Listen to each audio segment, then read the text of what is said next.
Bismillahirrahmanirrahim. Assalamu alaikum. This is CID News Network Islamabad. The news read by Zainab.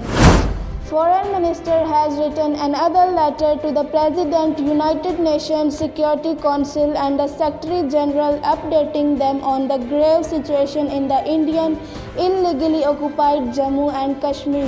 The Information Minister says the government will pursue the policy of protecting the lives and livelihood of the people during the second wave of COVID-19 in the country.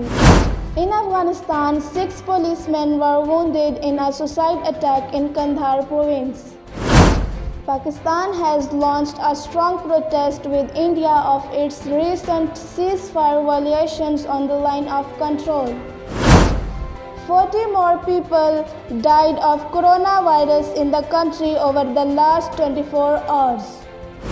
As the world observes the International Day for Elimination of Violence Against Women today, Pakistan has urged the international community and the relevant United Nations organization to recognize the crimes against women in India.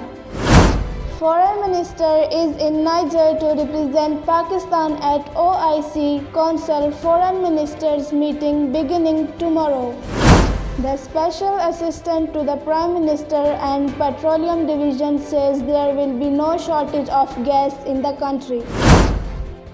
Foreign Minister has written another letter to the President, United Nations Security Council and the Secretary General updating them on the grave situation in the Indian illegally occupied Jammu and Kashmir. Take care and keep watching CID News Network Islamabad. Allah Hafiz.